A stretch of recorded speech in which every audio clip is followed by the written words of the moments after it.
Buenas noches, bienvenidos. ¿Cómo están? Esto es Zona Franca, yo soy Daniel Pacheco. Hoy la Junta del Banco de la República escogió a un nuevo gerente.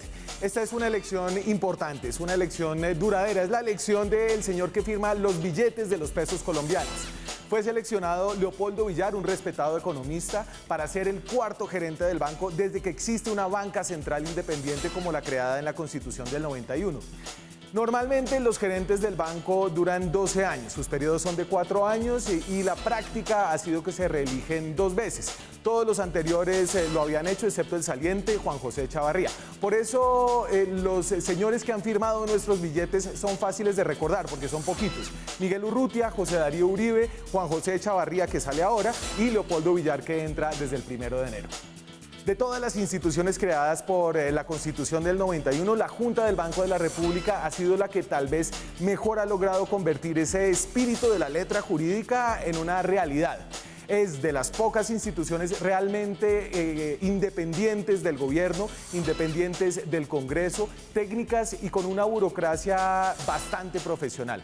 En el 91, cuando se volvió a barajar todo el sistema de altas cortes, de entes de control, todas estas instituciones fueron diseñadas buscando balances e independencia. Y en el caso de la Fiscalía, la Procuraduría, la Contraloría, las Cortes y sobre todo las altas cortes, ya sabemos que la cosa no ha funcionado bien y eso lo hemos discutido aquí en este programa varias veces. En cambio, el Banco de la República, con un sistema de elección por cooptación en el caso del gerente, es decir, que lo escogen entre ellos mismos, ha logrado permanecer relativamente alejada de los intereses personales de políticos de turno, de las presiones del gobierno de turno, del apetito enorme de los congresistas y de los intereses de los gremios económicos del sector privado. Repetir lo que pasa en el Banco de la República debería ser un propósito para otras instituciones estatales colombianas. Desafortunadamente creo que no se trata de copiar los mecanismos de elección, es decir, de hacer una reforma legal para parecerse al Banco de la República. Ahí lo que cuenta en la Junta es más una ética intangible, un acuerdo amplio en el que participan los economistas, el gobierno, la academia, los empresarios, un acuerdo acerca de lo importante que es tener una banca central creíble ante el mundo y los beneficios que todos gozamos de ello, es decir, tenemos un país que se puede endeudar hasta la mitad de su PIB anual a unos precios muy razonables. La elección del gerente del banco tuvo esta vez un ingrediente adicional, un ingrediente novedoso. Por primera vez, el ministro de Hacienda en ejercicio se postuló para ese mismo cargo. Estamos hablando de Alberto Carrasquilla, el ministro de Hacienda de Iván Duque. Sería tramposo decir que con la elección de Leopoldo Villar, la derrota de Carrasquilla, el banco confirmó su independencia. Después de haber dicho todo lo que dije antes, habría que aceptar que cualquier opción que hubiera tomado la Junta del Banco hubiera sido una decisión independiente. Entiendo la molestia de quienes se quejan de los que dicen que unas elecciones fueron democráticas solamente si gana el candidato de ellos. Sin embargo, Carrasquilla estaba realmente intentando un salto que él mismo había considerado inconveniente años atrás, como quedó plasmado en una de las actas del Banco de la República que firmó cuando era ministro de Hacienda de Álvaro Uribe. Él dijo en ese entonces que le parecía inconveniente que el ministro de un gobierno pasara a la Junta del Banco y a la gerencia del banco porque esto socavaba la independencia y la apariencia de independencia del banco. Tal vez entonces, más que un rechazo a Alberto Carrasquilla, esta elección es un apoyo a Carrasquilla, pero al Carrasquilla de antes, y la ética intangible de las apariencias, tan escasa en el resto de la institucionalidad colombiana. Aquí arranca Zona Franca.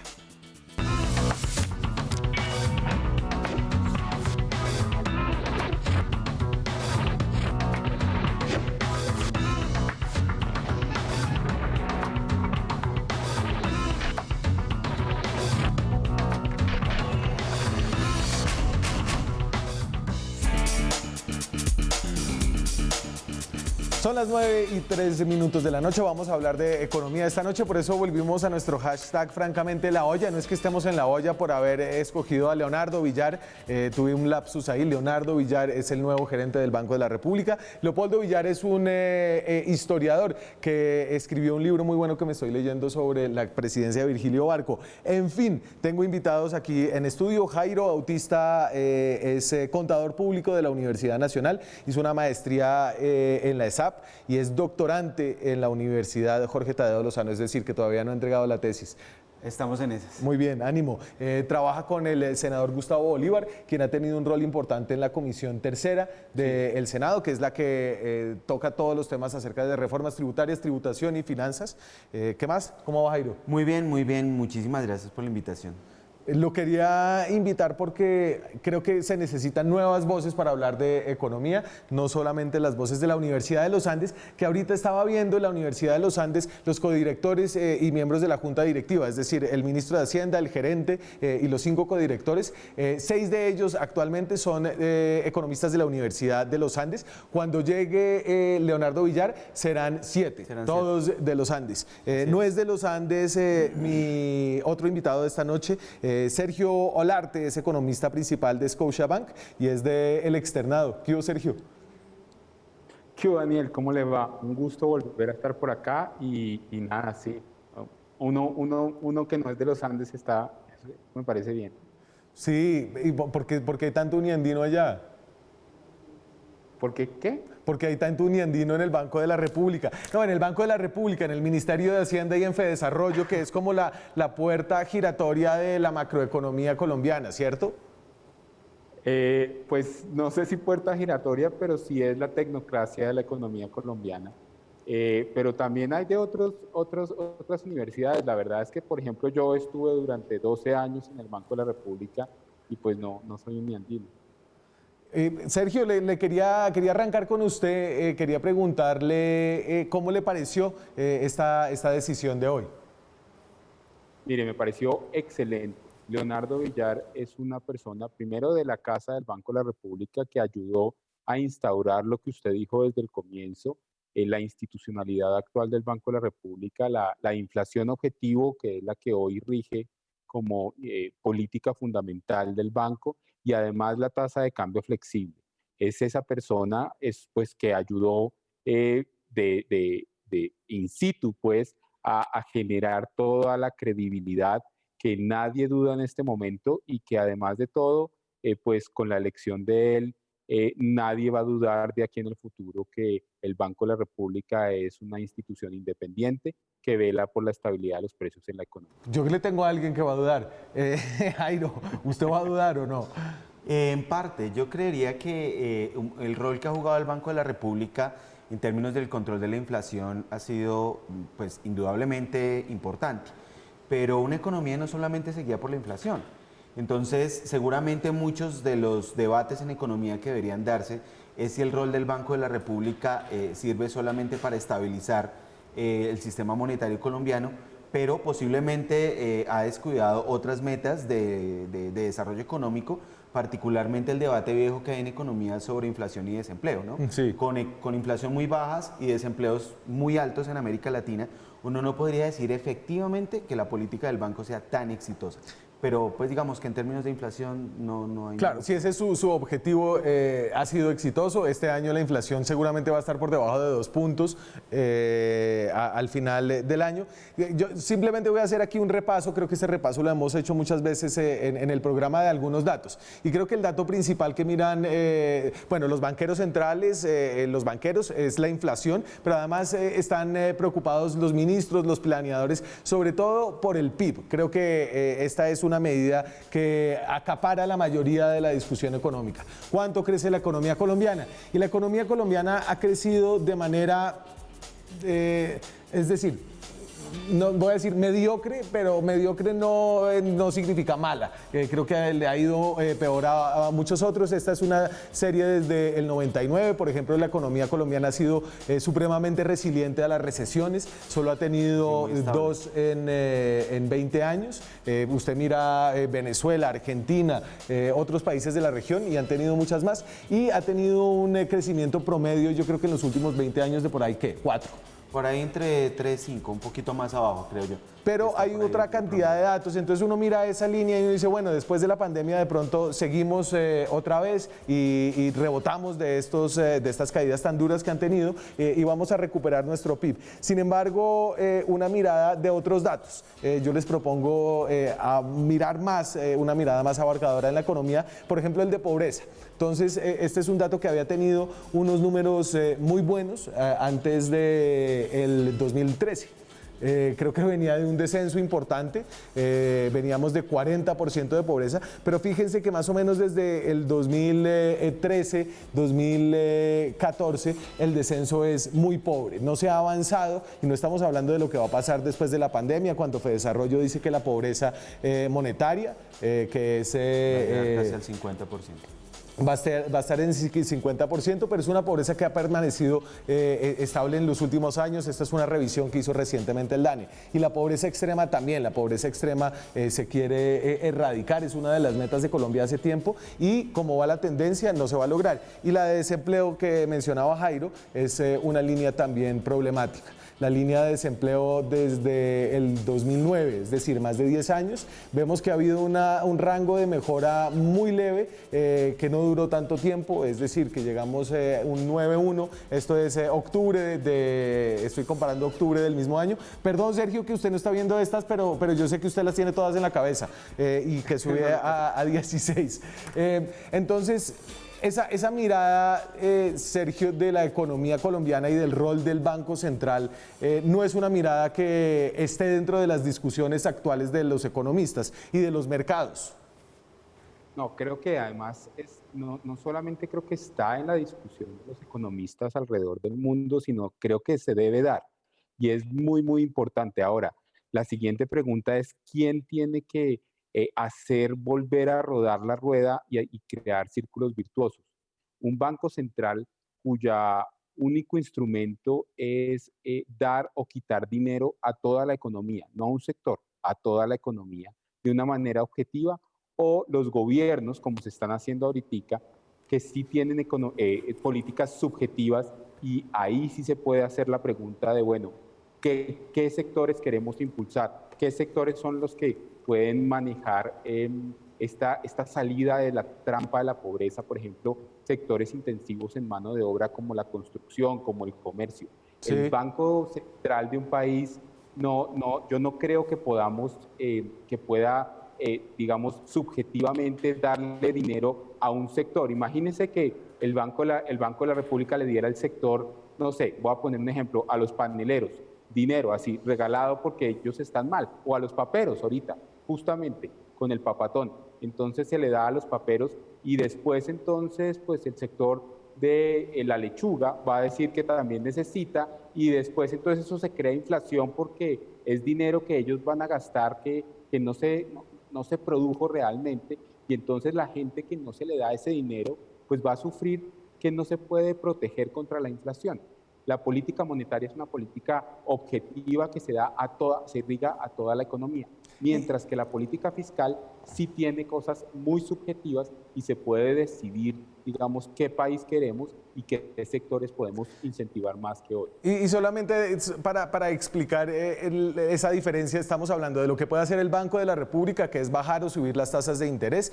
No tiene muchas otras herramientas, aunque tal vez Jairo tiene más ideas. Y por el otro lado, la política fiscal a la que se refiere Sergio es la política de impuestos que se hace en el Congreso de la República, que es el que tiene la potestad de imponer tributos, con una iniciativa muy fuerte del gobierno de nuestro sistema presidencialista.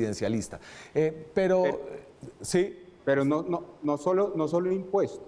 El gobierno, digamos, la política fiscal puede imponer o quitar impuestos, pero también puede generar con una reforma estructural, digamos, el cómo gasta los impuestos que genera. Entonces, fíjese que tiene muchas más herramientas y muchas más, digamos, aristas para llegar a uno u otro sector. El Banco de la República o da dinero o quita dinero. La forma como en este momento estamos haciendo es subiendo o bajando la tasa de interés para estimular la demanda de dinero o no estimular la demanda por dinero. Pero entonces eso es ahí, todo lo que tiene el Banco Central. Sergio, déjeme a ver si podemos tener una pequeña discusión acerca de la política monetaria, ya que vamos a hablar de Villar y vamos a hablar de lo que pasó hoy. ¿Usted cree que hay una política monetaria que se puede hacer de una manera distinta sin que sea necesario feriar la independencia del banco o volverlo un interventor de la economía? Pues yo creo que hay un error de fondo cuando se piensa que la política monetaria puede ser objetiva y la fiscal no. De hecho, yo no sé qué significa realmente una política subjetiva. Eso creo que no está tanto en los estándares. Indudablemente uno tiene que pensar en un paquete de medidas por ejemplo, en esta coyuntura, que reactiven la economía. Creo que eso, por ejemplo, no se le demanda al Banco de la Reserva Federal en los Estados Unidos. Nadie diría que el Banco de la Reserva Federal de los Estados Unidos es un banco que se preocupa más por la inflación que por otras cosas. Salvadas las diferencias, no tiene una misma política monetaria que la que tiene el Banco Central en Colombia. Y hemos jugado 30 años al controlar la inflación, sacrificando otros objetivos de política monetaria. Ajá. Un país con una pobreza del 40%, con un desempleo histórico por encima de 2 dígitos. Si usted va a un país medianamente desarrollado con un desempleo de 2 dígitos, están en una crisis terrible. Pero usted lo que me está diciendo, Jairo, es que el Banco de la República, por ejemplo, debería flexibilizar el rango de inflación bajo el cual hace su política monetaria, claro. y decirle, y eso le manda un mensaje al gobierno en el sentido de incremente los salarios mínimos, por ejemplo, por encima de la inflación. Eso podría hacerlo, pero además de eso, también partir de una premisa que no está, digamos, sustentada empíricamente, y es que cualquier emisión monetaria genera inflación. De hecho, lo que tenemos hoy es que hay un enorme crecimiento de los medios de pago y no hay inflación. Sí. ¿Y quién está generando esos medios monetarios? No es el Banco de la República, es la banca privada. Y eso es lo que se llama, digamos, de alguna manera imponer un impuesto inflacionario, y la pregunta es, ¿quién se está quedando con ese impuesto inflacionario? Pero este es un debate Sergio. más de teoría, ¿no? Entonces perdónenme, yo acá Métase. intervengo un segundo. Fíjese que acá estamos hablando de muchas cosas. Estamos hablando de términos de políticas objetiva y subjetiva. Lo que quiero decir es que la política fiscal puede decidir hacia qué sectores gasta y a qué no. Mientras que el Banco de la República o el Banco Central de un país no. El Banco Central de un país simplemente irriga dinero y lo irriga mediante, digamos, el aliado fundamental que es el sistema financiero, mediante el crédito, que el crédito lo demanda cada uno de los agentes. Pero no tiene la potestad de darle el dinero a quien realmente va a sufrir. Entonces podemos decir que no, que el sector turismo en esta pandemia está sufriendo muchísimo. Entonces una posibilidad es decir al Banco de la República, oiga, dele plata al sector turismo. Eso se vería un poco mal, porque ¿cómo así que yo emito para el sector turismo, pero no emito para los señores de la papa, por ejemplo? Sí. Ese tipo de cosas son las que el Banco Central no puede. Otra discusión... Pero que eso es, digamos, una economía planificada. Es, por ejemplo, decir, Sergio. ¿cuál es la inflación, digamos, de largo plazo de la economía? Eso lo podemos discutir. En este momento hay una convención, y una convención en la que todos, por lo menos, creemos en el largo plazo, y es que la inflación de este país de largo plazo es de 3%. Entonces, ese nuevo bien, porque el dinero al final es una ilusión en la que creemos y en la que si tenemos confianza, entonces, ¿por qué recibimos un billete de 50.000? Porque sabemos que alguien nos lo va a recibir por 50.000 pesos. Si perdemos esa confianza en el dinero, pues ahí perdemos, digamos, el sistema monetario. Eso es lo que tiene que mantener el Banco de la República. Me voy a salir un poco aquí de la discusión que se está poniendo muy teórica, y quiero volver a aterrizar en lo que pasó hoy en el banco. Este es el nuevo gerente, el nuevo señor que va a firmar sus billetes, Leonardo Villar. Suceder en este cargo a Juan José Chavarría, que fue mi profesor, colega y amigo durante muchos años, constituye un gran honor para mí. Igualmente lo es llegar a la posición en que estuvieron anteriormente José Darío Uribe y Miguel Urrutia, el maestro de todos nosotros. Y entonces ahí reafirma la independencia y la amistad con el gerente saliente, Juan José Chavarría. ¿Quién es Leonardo Villar? Aquí unos datos básicos de su hoja de vida. Como les decía, es economista de la Universidad de los Andes, fue director de Fedesarrollo. Por mucho tiempo estuvo ya dentro del Banco de la República, estuvo 12 años dentro de la Junta Directiva del Banco de la República como codirector. Eso significa que fue nombrado, los codirectores siempre son nombrados por el presidente de turno, Por ¿cierto? el presidente de turno, y se renuevan cada cuatro. Entonces él fue 97, es decir, seguramente Ernesto Samper. Samper lo tuvo que haber nombrado. Después Pastrana lo tuvo que haber repetido, y después Uribe lo tuvo que haber repetido. Después Fedesarrollo, que es un centro de pensamiento económico, tiene 61 años, 2 maestrías, es el primer gerente del banco que no terminó su doctorado en economía, pero es muy parecido a los anteriores, ¿o no, Jaime? Sí, es básicamente el mismo perfil.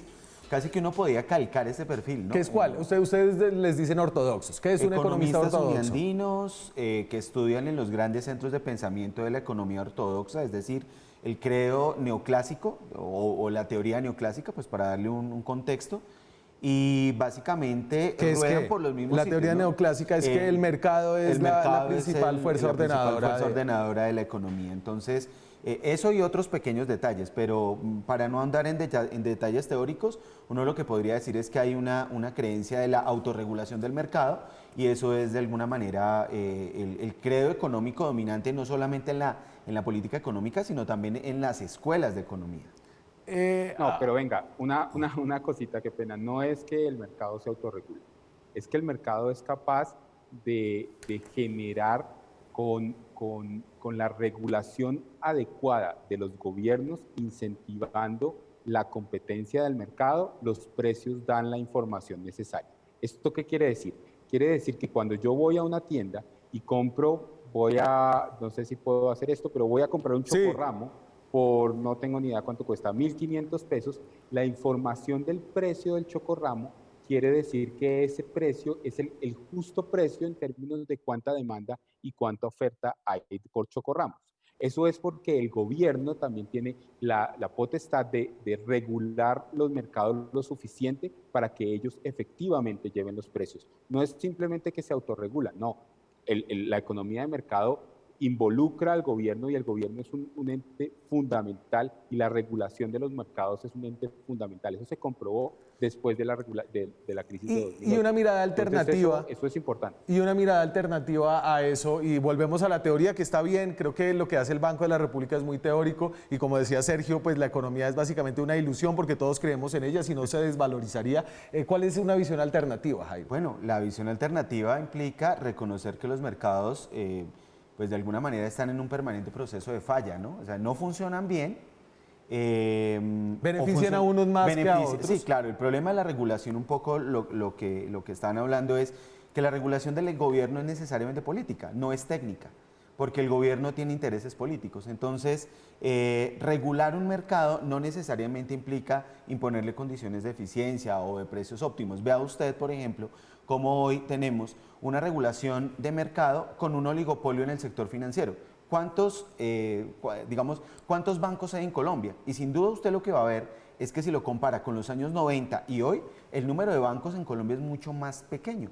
Es decir, la regulación que ha ejercido el Estado y la competencia del mercado nos han conducido casi que a una condición de competencia de oligopolios donde el sector financiero es supremamente ineficiente.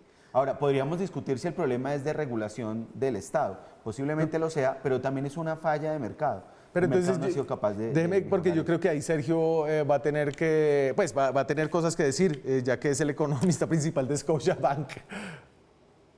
Bueno, no, mire, tengo cosas que decir, digamos, por ejemplo, en los 90s los bancos eran muchísimo más ineficientes de lo que son ahora. Le pongo un ejemplo muy claro y es que en este momento un poco más del 50% de las cuentas de ahorro no tienen costo. Eso hace que la eficiencia se dé. Las tasas de interés son mucho menores frente a lo que eran en 1990. Eso es que el que haya muchos agentes en el mercado no quiere decir que haya competencia. Hay que ser el número suficiente para que la competencia se dé. Y si hay fallas de mercado, que definitivamente hay fallas de mercado, es donde tienen que entrar los gobiernos. Y por supuesto, esto somos humanos, entonces los humanos somos los que estamos haciendo las regulaciones. Pero si no, entonces volvemos a una discusión en que nos tenemos que autorregular. Pero acabamos de decir que no necesariamente no podemos solo autorregularnos, sino necesitamos un garante, digamos, de estas reglas y de estas libertades. Esos son los gobiernos y pues inevitablemente somos humanos, eso no hay opción. Sergio, espere, déjeme... Tenemos que dejar gobernar y las leyes se hacen por seres humanos, Olarte, no por robots. Déjeme le hago una última pregunta que ya me estoy quedando sin tiempo en este bloque, pero ¿usted cree que un economista que ha vivido en la pobreza o más cerca de la pobreza va a estar más dispuesto a trabajar para disminuir la pobreza si llega a una posición de poder? Y de nuevo, cerrando aquí con la idea de que tenemos 6 de 7 miembros de la Junta del Banco de la República que son de la Universidad de los Andes. No, definitivamente creo que estar en la calle, digamos, eso genera mucho sentimiento, digamos, sobre lo que se debe hacer. Pero creo yo que eso, de hecho, ratifica la necesidad de pensar en el largo plazo y no en el corto plazo. Y en el largo plazo, tener inflaciones altas es peor para la población vulnerable y para la población pobre que tener inflaciones que dejar que la inflación sea alta y mirar a ver qué podemos hacer. Definitivamente creo que la política monetaria lo que está haciendo es quitando el ruido inherente al dinero, que de nuevo es una ilusión, haciendo que la gente pueda no solo invertir más, sino que la gente que no se puede proteger contra ese ruido que tienen los precios per se, se pueda satisfacer. De hecho, está demostrado que la inflación es el peor de los impuestos a la pobreza. Sergio Larte es el economista principal de Scotiabank Colpatria, es economista de la Universidad Externado. Muchas gracias, como siempre, Sergio, es un placer escucharlo y además de meterle un poco de diversidad no uniandina a esta discusión, así sea desde el sistema financiero. Un gusto. Muchas gracias. Un gusto siempre estar acá. Nosotros hacemos una breve pausa y regresamos. Seguimos en Zona Franca, son las 9:28 de la noche, estamos hablando de economía, está pasando mucho, tenemos nuevo gerente del Banco de la República, así recibió la noticia de nombramiento de Villar, el actual gerente que entrega su cargo ahorita el 3 de enero, Juan José Chavarría. Quienes conocemos a Leonardo, estamos seguros de que desde la gerencia continuará impulsando el prestigio y la independencia del Banco de la República y liderará a sus equipos técnicos y administrativos por el camino de la excelencia que ha caracterizado a la institución. Se va, es el primer gerente del banco que no se queda 12 años, como lo hicieron sus antecesores, Juan José Uribe y Miguel Urrutia. Entran a esta discusión dos senadores de la República, el senador Richard Aguilar de Cambio Radical, está en Santander, en Bucaramanga. ¿Qué tal, Richard? Buenas noches. Muy buenas noches, una alegría saludarlos, saludar a todos los televidentes y especialmente también a mi compañera María Rosario Guerra. María del Rosario Guerra del Centro Democrático. Ustedes dos, María del Rosario, buenas noches, un gusto siempre verla.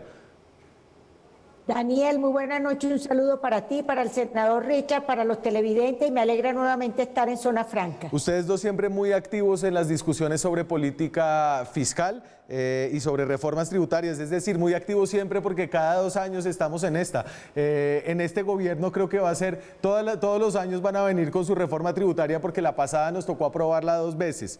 Pero antes de eso, quería un par de opiniones acerca del nombramiento del nuevo gerente. ¿Lo ven, María del Rosario, en el Centro Democrático como una derrota a lo que quería el gobierno? ¿Cómo lo ven?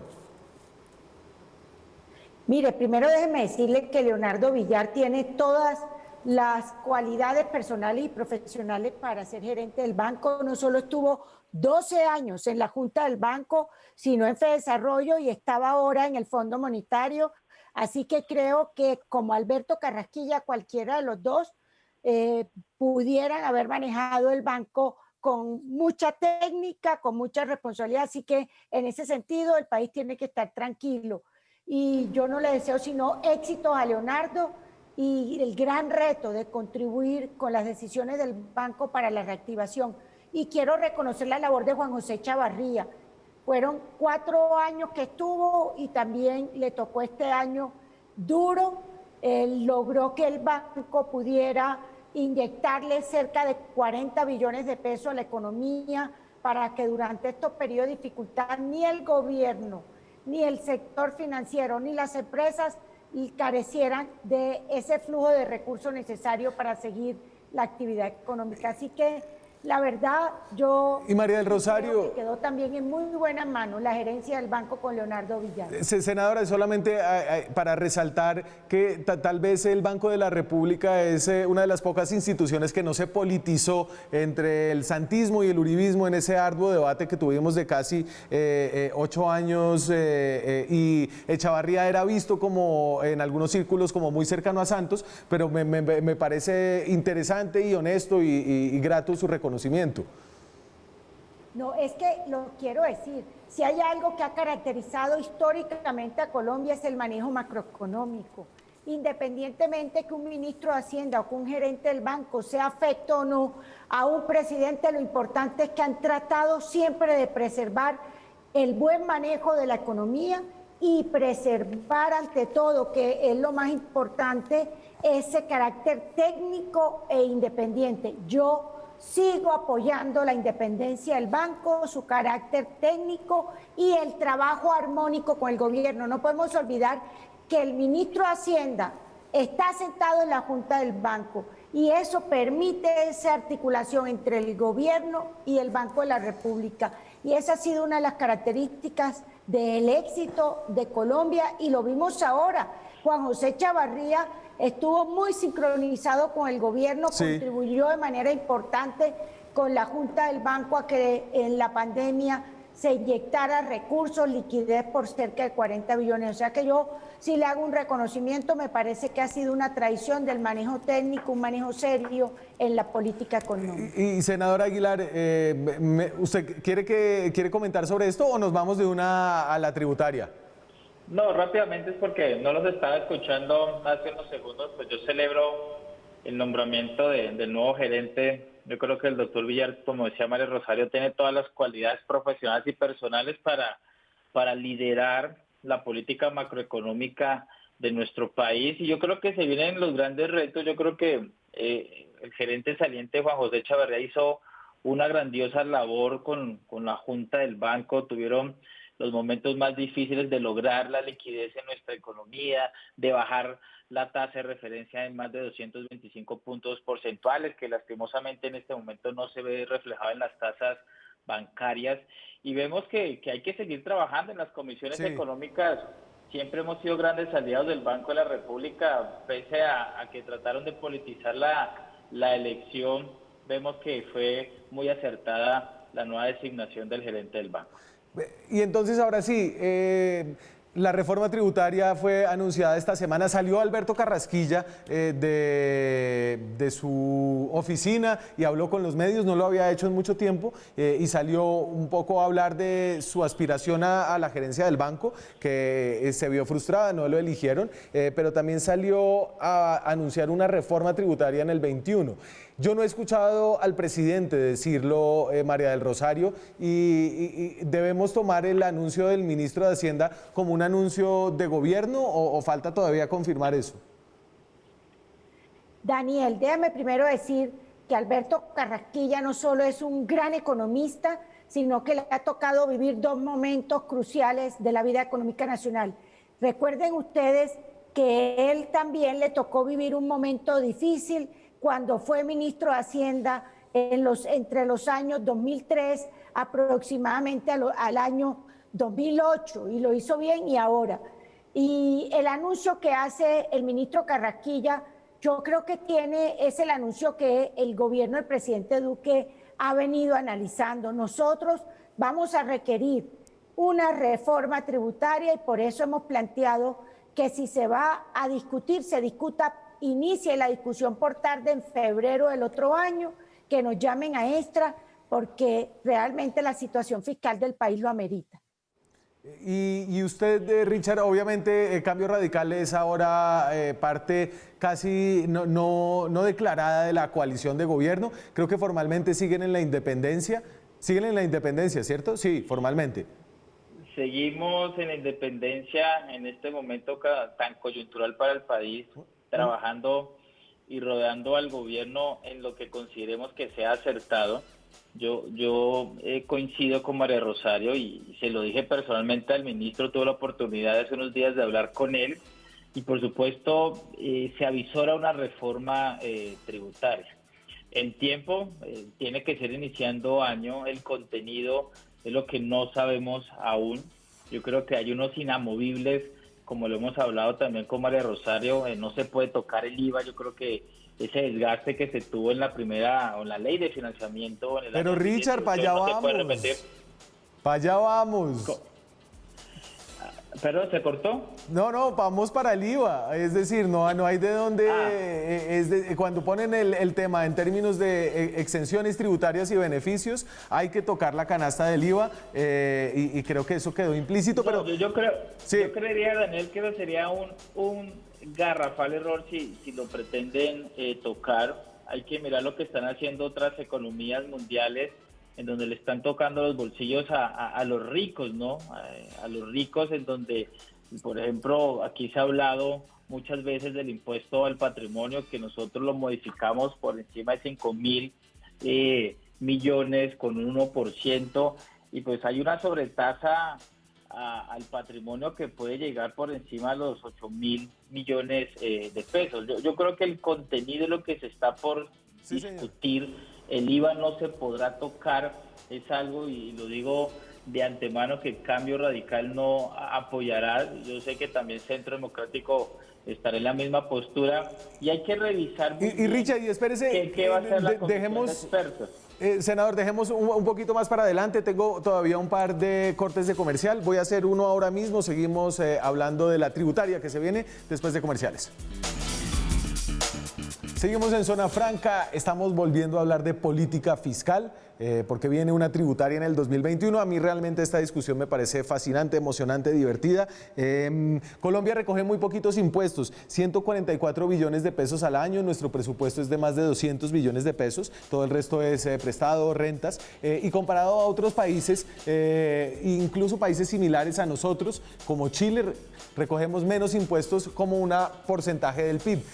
España, por ejemplo, recoge 34%, Colombia apenas el 19% como porcentaje de su PIB.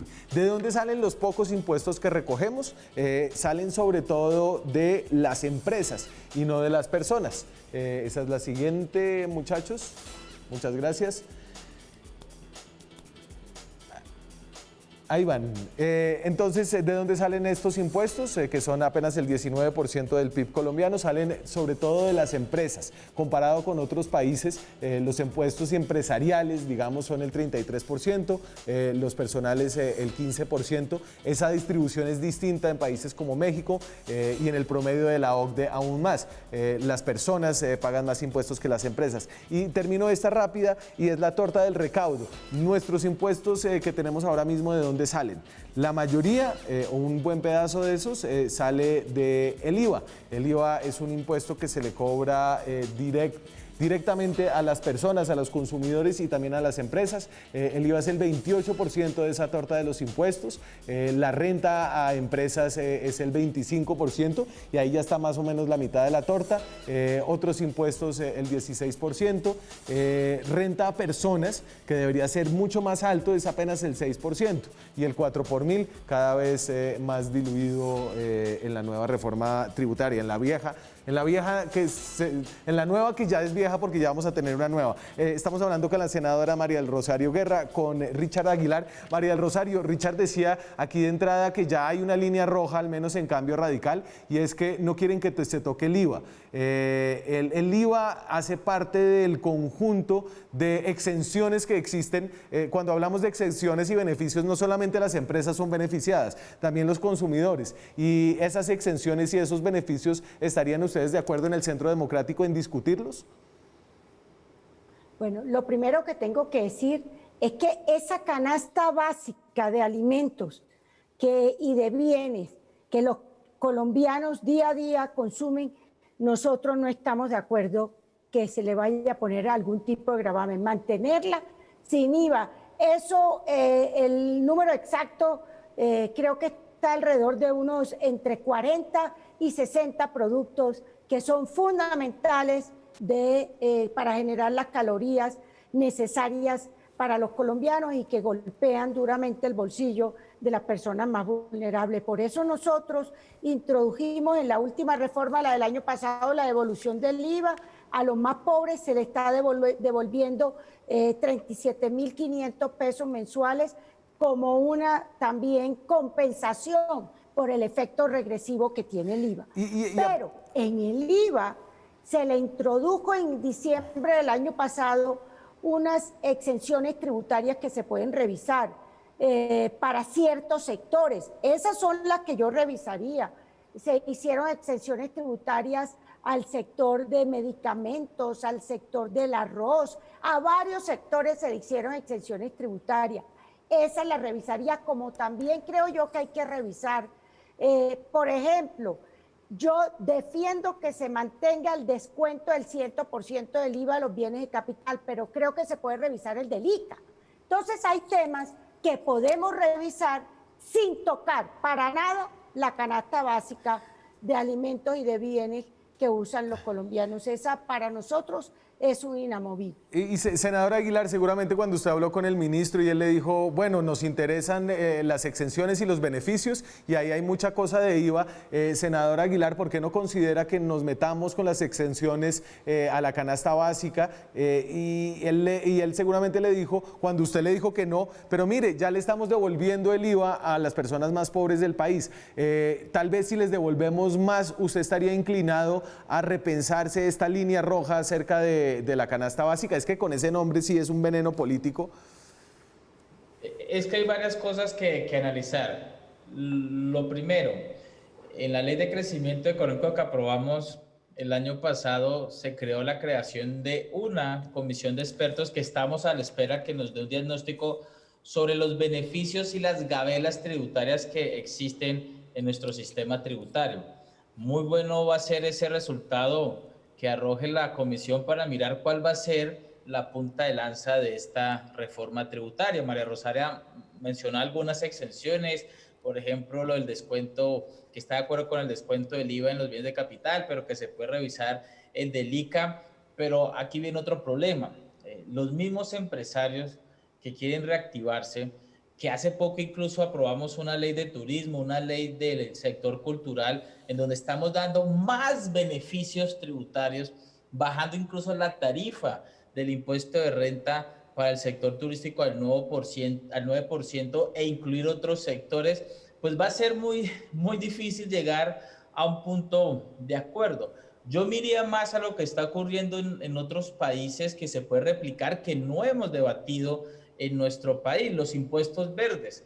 Aquí se observa a nivel mundial que hay que evitar que los tributos que fomenten el consumo de combustibles, entonces ahí podemos hacer un gran esfuerzo. El impuesto también de las bebidas azucaradas, que tanto se ha debatido en las últimas reformas, pero por un lobby no se ha logrado aprobar. O sí, lo que siempre, y que a veces me critican mucho, es la lucha contra la evasión y el contrabando y la elusión, que llegan a los 80 billones. Nosotros le dimos herramientas a la DIAN muy importantes, que yo sé que los resultados en la lucha contra la evasión y la ilusión van a ser muy buenos en este año 2020, que podemos darle más herramientas, valga la redundancia, a la DIAN para poder tener un mayor recaudo. Yo, para concluir, no veo fácil una reforma tributaria. Nuestro partido lo está pensando muy bien si apoya o no apoya esta reforma que pretende presentar el gobierno nacional. Y María del Rosario, y tal vez podríamos cerrar por ahí, es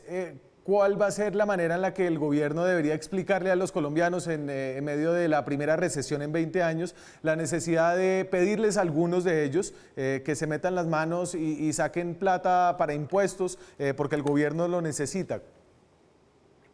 Lo primero, hay que pedirle a las personas de mayores ingresos que contribuyan en este momento. Las empresas han hecho un gran esfuerzo y la tasa de tributación de ellos, gracias a la última reforma, se les alivió. Este año tienen el 32% y la efectiva en total tenemos 55% con todas las cargas tributarias. Fue una reducción importante. El mensaje debe ser, como la pirinola, aquí todos debemos contribuir porque el recaudo se va a reducir este año en cerca de 15 billones de pesos.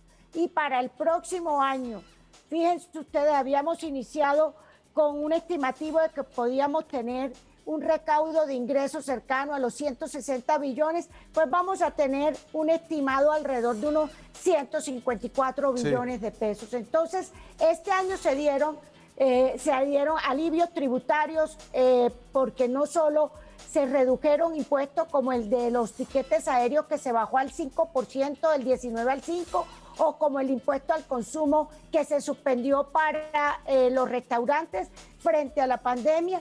Todo eso lleva a que la DIAN este año va a tener 15 billones de pesos, alrededor de 15 billones menos, y que el otro año vamos a necesitar comenzar a cerrar ese hueco y que nuestro endeudamiento va a subir para poder atender las necesidades de los hogares más vulnerables, preservar el empleo y atender la infraestructura en salud. Entonces el mensaje debe ser: todos debemos contribuir, de manera especial las personas de más altos Todos ponen, va a ser una discusión difícil que apenas comienza y la daremos con mucho gusto el próximo año. María del Rosario, Richard, senadores, muchas gracias por su tiempo esta noche. Muchas gracias, una feliz noche para ustedes. Vamos a hacer una breve pausa y terminamos con una discusión de nuevo teórica, Jairo. Yo creo Ojalá no tan teórica. Yo creo que aquí hay mucho que debatir en este tema de la tributaria, ¿no? Ya volvemos.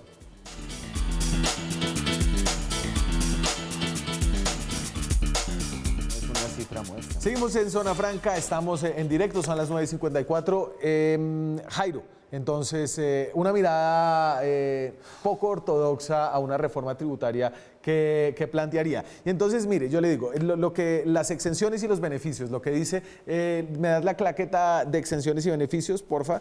Lo que dicen es, la mayoría de la plata de beneficios que damos está en el IVA, que son básicamente los productos que compra la gente como el comprador final, aunque IVA también tiene unas etapas intermedias, ¿cierto? Entonces, la mayoría son en total 92 billones de pesos. Recuerden, estos son beneficios tributarios. Si se recaudan en un año, en el 2018 se recaudaron 144, lo que este estudio de la Comisión de Expertos en Beneficios Tributarios dice es, en beneficios damos 92, dejamos de recaudar 92, la mayoría de esos en IVA. Cuando llegue la discusión, ¿qué va a pasar? Bueno, yo arrancaría por una frase de alguien que no es tan citado por estos días, que es el ministro de Hacienda y Finanzas del rey Luis XIV, Colbert. Él tiene una frase que me parece... ¿La del ganso desplumado? La del ganso desplumado. Sí, es que esa sí se la gastó Jorge Robledo. Se la gastó Robledo repitiéndola. Sí. ¿Cuál es el problema acá? El problema es que las reformas tributarias no son técnicas, las reformas tributarias son profundamente políticas. Entonces, la discusión está en a quién le van a cargar la factura tributaria. Por ejemplo, esa presentación de la DIAN olvida un concepto de la Corte Constitucional que dice que los tratamientos preferenciales en IVA no son beneficios tributarios, sino minoraciones estructurales del impuesto. Es decir, para que un sistema tributario sea progresivo, una de las cosas básicas es que yo tengo que garantizar que los que menos tienen paguen menos. Sí. Y una de esas maneras que ha tenido la política tributaria en Colombia es tener una serie de bienes y de servicios con tarifas cero o excluidas del impuesto. Como la carne, el pollo, los huevos, la carne, el pollo, la leche, los huevos, que es lo exacto. que aquí llamamos, y le pusieron ese nombre, que es una píldora envenenada de la política, la canasta básica. La canasta básica. A ver, pero entonces, ortodoxos o heterodoxos, los economistas todos cuentan, y cuando uno abre un hueco en un lado, es decir, deja de recaudar impuestos de las personas que menos recursos tienen, como es un sistema progresista, lo tiene que recaudar por otro lado. En este caso, ¿usted dónde sugiere, porque esta es una discusión concreta, que se deban recaudar esos impuestos adicionales que creo que todos estamos de acuerdo por primera vez que se necesitan? Se necesitan impuestos adicionales y la factura la tienen que pagar los privilegiados de este país. ¿Cuáles son los privilegiados de este país?